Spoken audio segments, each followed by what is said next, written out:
শিক্ষার জাতীয় মেরুদণ্ডকে মজবুত করার দাবিতে গণস্বাক্ষর ও ডেপুটেশন কর্মসূচি অনুষ্ঠিত হলো কোচবিহারে। শুক্রবার ডিওয়াই অফিসের অভিমুখে এদিন মিছিল করে যান ডাকাইয়া কামতাপুরী সংগ্রামী সমাজ কেন্দ্রীয় কমিটির সদস্যরা। ব্যানার হাতে নিয়ে দলবদ্ধভাবে মিছিলে অংশ নেন পুরুষ ও মহিলা সদস্যরা।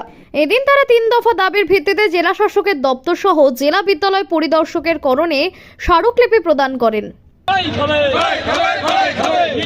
কর্মসংস্থান করেই খাবে, Shantapur long left, KSS long left, Kansaraj Barman long left, Kansaraj বর্মনের নেতৃত্বে আজকের ডেপুটেশনের দলে দলে রাজিরো 4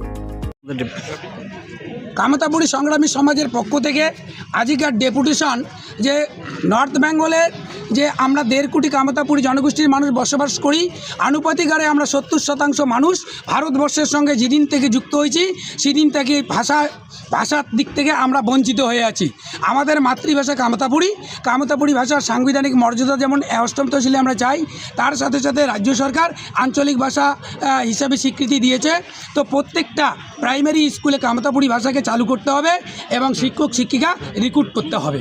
এটাই হচ্ছে আজকের মুখ্য দাবি। তার দ্বিতীয় দাবি হচ্ছে আমরা হোম মিনিস্টারকে যে দাবিপত্র দিচ্ছি তার মধ্যে 2000 সালে কামতাপুরী অপারেশনে যারা নির্যাতিত হয়েছে তাদেরকে কর্মসংস্থান দিতে হবে। আর তার সাথে সাথে উত্তরবঙ্গে ছোটো বড়ো যে 23টা নদী আছে সেই নদীগুলোর মাস্টার প্ল্যান করে পরিকল্পনা করে এই জলটাকে কৃষিকাজে যাতে ব্যবহৃত হয় আর নদী বাঁধগুলো দিয়ে মানুষের দুঃখ দুর্দশাকে ঘুচাতে হবে।